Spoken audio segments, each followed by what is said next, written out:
ठीक है। तो पैसेज नंबर 8 में जो सारी चीज़ें बची हुई थी, उन सारी चीज़ों में आपको क्या करना है, थोड़ा और भी अपने आप को एडजस्ट करना है और सीखने के लिए तैयार होना है। अगर आप सीखेंगे तो बहुत अच्छा होगा। आप सभी लोग अपने स्थान को ग्रहण कर लें और बैठ जाएं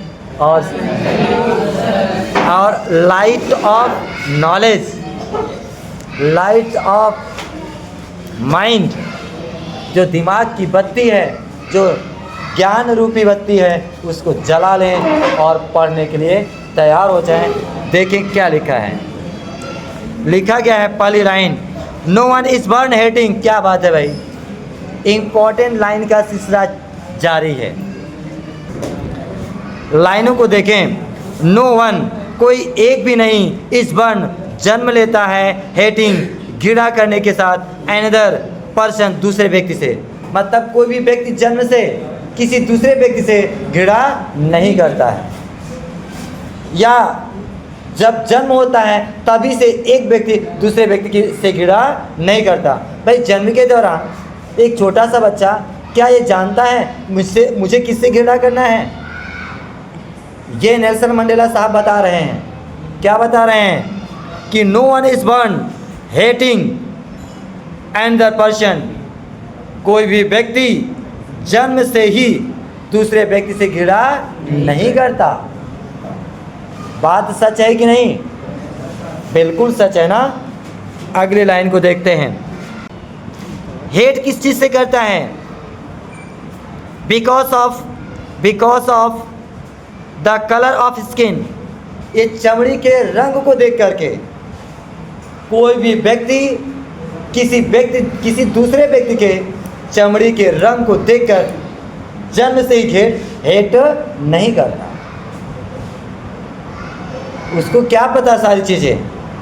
अरे भाई और चीज़ें इसके साथ जुड़ी हुई हैं। अगर इंग्लिश में लिखा होगा तो ठीक है, नहीं तो मैं अभी आगे बताऊंगा। चलिए देखिए और किससे घृणा की बात किया गया है। और हिज बैकग्राउंड और रिलीजन। अब ध्यान दीजिए, जन्म से ही कोई व्यक्ति किसी व्यक्ति के रंग भेद, कोई कलर्ड पीपल है, कोई व्हाइट सुप्रीमेसी का है, क्या वो जन्म से घृणा करने लगता होगा? कतई नहीं। क्या उसके बैकग्राउंड से कोई घृणा करने लगेगा? भाई जब छोटा सा बच्चा है उसको क्या पता कि दूसरे का बैकग्राउंड कैसा है, उसका बैकग्राउंड अच्छा है कि खराब है, अच्छा है मुझे घृणा करना चाहिए कि नहीं करना चाहिए? ये जन्म से तो होगा नहीं। एक व्यक्ति दूसरे व्यक्ति से ऐसा तो करेगा नहीं। दो बच्चों का एक साथ जन्म होता है, क्या उसके रंग के हिसाब से वो अगला घृणा करेगा? नहीं, जन्म से ऐसी बात होती नहीं है। जन्म के दौरान हर बच्चा, हर एक इंसान के रूप में अगर उसका जन्म हुआ है तो वह किसी जाति धर्म से कोई मतलब नहीं उसका। वह किसी से घृणा नहीं करता, किसी धर्म से घृणा नहीं करता, किसी जात से घृणा नहीं करता, किसी के स्किन, चमड़ी के रंग से नहीं घृणा करता, किसी की भाषा से घृणा नहीं करता, किसी देश के, एक देश का दूसरे देश के व्यक्ति को देखकर उस समय भी घृणा नहीं करता। ये जन्म से ऐसी सारी चीज़ें होती नहीं हैं। इसका मतलब समाज को देखकर जैसी गतिविधि होती है, जैसे उसको सिखाया जाता है वैसे वो सीख जाता है, बाद में घृणा करने लगता है। तो वही लिखा गया था। फिर से देख लीजिए, no one is born hating and the person because of the colour of skin और बैकग्राउंड और रिलीजन और हिज रिलीजन।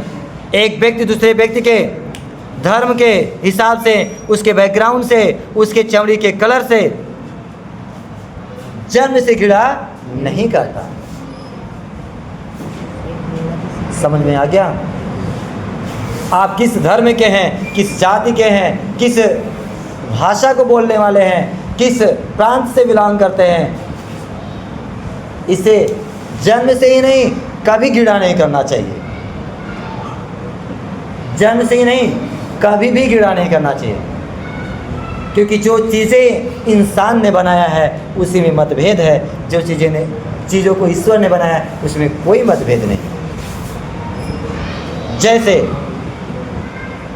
जो ब्लड है सबका एक जैसा, उसमें क्या पाया जाता है? सबका एक जैसा। जो आपकी पढ़ाई है, सबकी सब्जेक्ट की वैसी ही पढ़ाई है।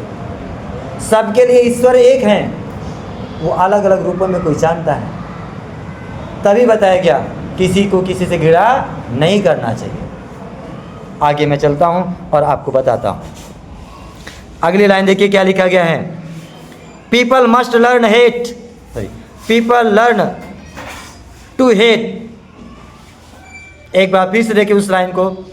People must learn to hate. लोगों को घृणा करना यदि सिखाया जा सकता है, and if they can learn to hate, people जो लोग घृणा करते हैं और यदि वह घृणा करना सीख सकते हैं या उन्हें घृणा करना सिखाया जा सकता है, तो क्या? They can taught to love, तो उन्हें प्रेम करना भी आसानी से सिखाया जा सकता है। फिर से उस लाइन को देखें। People must learn to hate. लोग घृणा करना अवश्य सीख जाते हैं, and if they can learn to hate, और यदि वे लोग घृणा करना सीख सकते हैं, सीख जाते हैं, तो they can be taught to love, तो उन्हें प्रेम करना भी सिखाया जा सकता है।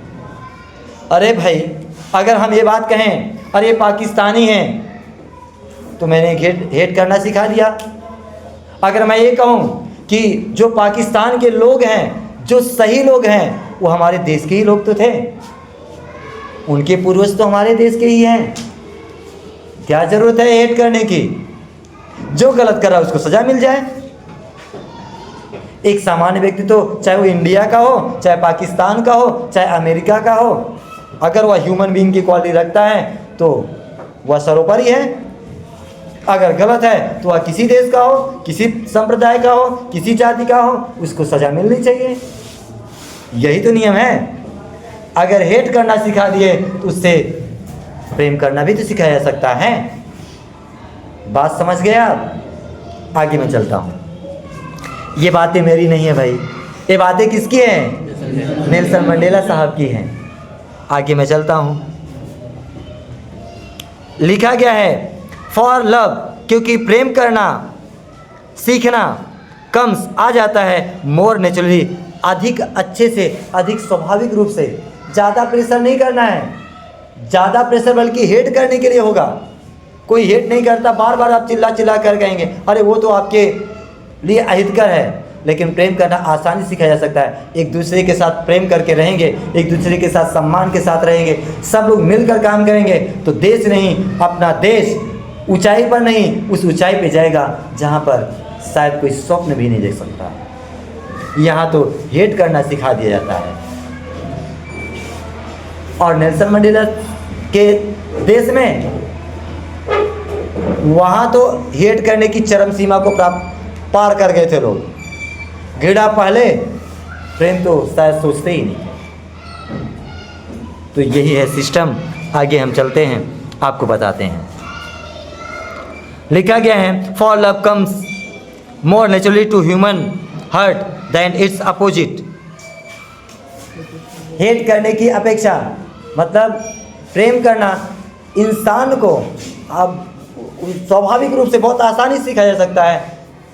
इसके विपरीत, किसके विपरीत? हेट करने के, मतलब घृणा करने के विपरीत प्रेम करना आसानी से सिखाया जा सकता है। बात सही है ना? अरे भाई, कितने लोग तो हेट करना और आसानी से सिखा देते हैं, बल्कि प्रेम करना कठिनाई से सिखाने का सिस्टम होता है। हेट करना जल्दी उनको आता है। और आज के लोग तो नहीं सीखेंगे, बार बार क्या कहते हैं, न्यूज़ में दिखा देंगे, लिख कर दिखा देंगे न्यूज़पेपर में, और टीवी में दिखा देंगे लाइव करके। कहाँ से नहीं सीखेंगे आप? घृणा करना सीखेंगे। क्या करेंगे? 100 बार मीडिया वाले करते हैं, क्या करते हैं 100 बार? लड़ाई नहीं हुई रहेगी तब भी ज़बरदस्ती वो क्या कहते हैं, रॉकेट लड़ा देंगे। कहेंगे ये देखिए अमेरिका का है, ये देखिए जो ईरान का है। नहीं रहेगा तब भी लड़ा देंगे। यहाँ तक कि एक पत्रकार ने कहा था एक बार कि वो जो देश है ना, वो उसका सब वो देश ही गायब हो गया। इतना खतरनाक बोल देते हैं, बाद में कहते हैं सॉरी गलती हो गई, वो समझदारी का कमी था। ऐसे ऐसे सिस्टम है। ठीक है, चलिए हम आगे चलते हैं। अरे एक्टर मिस्टर धर्मेंद्र को जो कहाँ गए थे, अरे सनी देओल के पापा, उनको ज़बरदस्ती मार दिए थे। पूरा मीडिया में चला था, सबसे बड़ा जो न्यूज़पेपर है, न्यूज़ वाला है कौन है, आज तक, उस पर चला था कि भगवान इनकी आत्मा को शांति प्रदान करें क्योंकि ये अब इस दुनिया में नहीं रहे। और वो सामने आकर बेचारे बोलते हैं मैं अभी जीवित हूँ। ये तो सिस्टम है। चलते हैं आगे और हम लोग पढ़ते हैं। इवन इन ग्रेमेस्ट टाइम, यहाँ तक कि सबसे दुख के समय इन प्रिजन, जेल में। ये लाइन बहुत इंपॉर्टेंट है भाई, इसको पढ़ना और आवश्यक है। क्या लिखा गया है? इवन इन ग्रेमेस्ट टाइम, यहाँ तक कि सबसे दुख के पल, इन प्रिजन, जेल में, व्हेन माई कॉमरेड्स, जब मेरे साथी लोग, एंड आई, और मैं खुद, वर पुश्ड टू आवर लिमिट, अपने अंतिम सीमा तक पहुँच गए थे। मतलब सहने की अंतिम सीमा तक पहुँच गए थे। तो I would see a glimmer of humanity, तो मैंने क्या किया? आई वुड सी, मैंने देखा, अ ग्लिमर, एक झलक को, ऑफ ह्यूमैनिटी, मानवता की। तब मैंने मानवता की एक झलक को देखा। किसके अंदर देखा?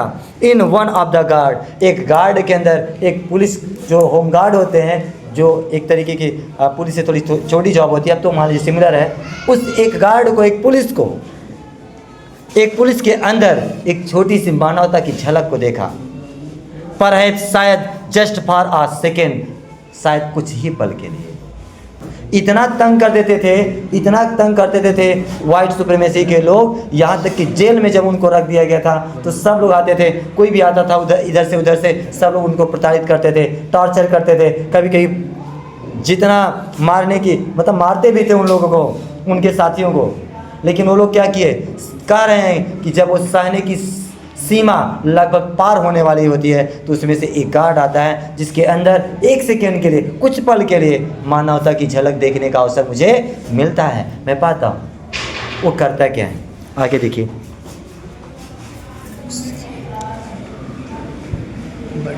But it was enough to reassure, लेकिन यह पर्याप्त था मुझे अस्वस्थ कराने के लिए। रिश्योर मतलब एकदम अस्वस्थ, नहीं कहते हैं एकदम अस्वस्थ रहिए, मैं क्या करूँगा? आपका ही काम कर दूंगा। तो वही बताया जा रहा है कि but it was enough to reassure me, या मुझे अस्वस्थ करने के लिए शायद पर्याप्त था, एंड कीप मी गोइंग, और मुझे बनाए रखने के लिए, मतलब अन्यथा मैं अपनी सीमा को क्रॉस कर देता। जैसे क्या होता है, आपने देखा है कभी कभी क्या देखा है, पुलिस लोग इतना तंग कर देते हैं, मतलब लिमिट क्रॉस कर जाते हैं कि इंसान अपने आप का आपा खो देता है। उनको इतना टॉर्चर करने की बात होती है। तो फिलहाल आप आगे देखते हैं। फिर देखिए क्या है, मेंस, वो my God what a line. ये लाइन तो इस दुनिया की सबसे बेहतरीन लाइन है। अगर आप नहीं पढ़े तो शायद मुझे लगता है इस दुनिया में अपने इस लेवल पर, अपने पढ़ाई के लेवल पर कहें तो शायद पढ़ने का कोई सिस्टम नहीं समझ में आएगा। आप दुनिया की सबसे इम्पोर्टेंट लाइन पढ़ने जा रहे हैं। देखिए क्या लिखा है, लिखा गया है man's goodness is a flame. क्या बात है भाई, लिखा है मेंस गुडनेस। क्या लिखा है? Man's goodness. जो मनुष्य होते हैं, जो आदमी लोग होते हैं, उनकी अच्छाई इज अ फ्लेम, एक ज्वाला होती है। जो मनुष्य की अच्छाई होती है, क्या चीज? जो मनुष्य की अच्छाई होती है वह एक ज्वाला होती है। क्या होती है? ज्वाला होती है। Man's goodness is a flame, मनुष्य की अच्छाई एक ज्वाला होती है। दैट कैन बी हिडन, उसे छुपाया तो जा सकता है, बट नेवर एक्सटिंग्विश्ड, लेकिन कभी बुझाया नहीं जा सकता। अगर आपके अंदर अच्छाई है, आपके अंदर सच्चाई है, आपके अंदर ईमानदारी है, तो वह एक ज्वाला होती है। वह एक फ्लेम होती है, उसे छुपाया तो जा सकता है लेकिन बुझाया कभी नहीं बुझाया जा सकता है। ये कौन बताया? ये नेल्सन मंडेला साहब ने बताया। अगर आप इंग्लिश में जानना चाहते हैं तो वही लिखा गया है, man's goodness is a flame that can be hidden but never extinguished.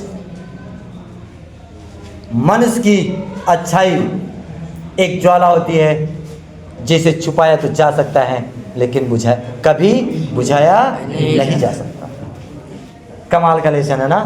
मुझे लगता है अगर आप इसको पढ़ेंगे, अब आपके अंदर एक क्वालिटी आएगी तो एक बहुत अच्छी बात होगी। अगर शिक्षा तो वही होती है जो आपकी मानसिकता को, जो आपके अंदर अच्छाई ला दे, जो आपके अंदर अच्छी गुण ला दे। केवल अर्थ समझना नहीं, केवल अर्थ समझना नहीं, अगर आपके अंदर अच्छाई आ गई वही आपकी शिक्षा है। ठीक है, तो हम चलते हैं अब नेक्स्ट पैसेज के लिए। आप लोग इसी तरह से देखते रहिए, समझते रहिए और कोशिश करते रहिए। पूरा लेसन आपको इसी वक्तव्य के तहत अपने इस चैनल पर मिलेगा। आप देख सकते हैं, समझ सकते हैं, बोल सकते हैं और सीख सकते हैं। Thank you for watching.